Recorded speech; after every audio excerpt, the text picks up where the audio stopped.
अस्सलाम वालेकुम। मोहम्मद सिद्दीक़ मिटवार बाबा अल्लाह मौजू क़लाम।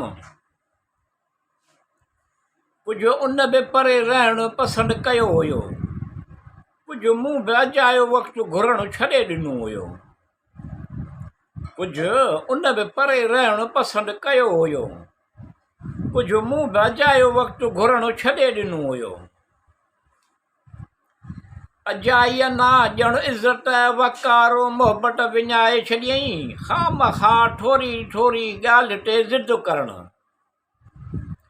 अजाई ना ॼण इज़त वकारो मोहबत विञाए छॾियईं, ख़ामख़ा थोरी थोरी ॻाल्हि ते ज़िद करणु। थोरी थोरी ॻाल्हि ते अजाए करण, वरी हर रुसी वञणु, नखरा ॾेखारणु, वरी बेवफ़ाईअ जो इल्ज़ाम हयो हो।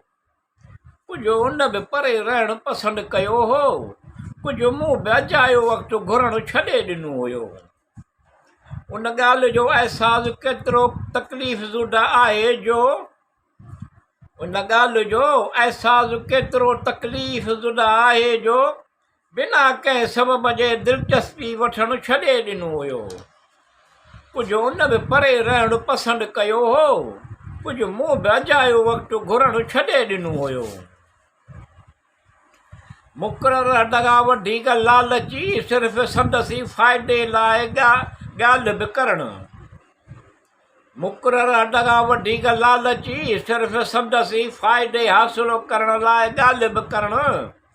ॿिए खे सिर्फ़ु माण करणु, जटाइणु, इहो अहिड़ो कहिड़ो मुनफ़रद प्यार मोहबत कयो हो। कुझु उन बि परे रहणु पसंदि कयो हुयो, कुझु मूं बि अजायो वक़्तु घुरणु छॾे ॾिनो हुयो। तलख़ ऐं कड़ी ॻाल्हि इहा ॻाल्हि आहे, तलख़ ऐं कड़ी ॻाल्हि इहा ॻाल्हि आहे, इन मामले में मूं घणो कुझु सिखियो हो।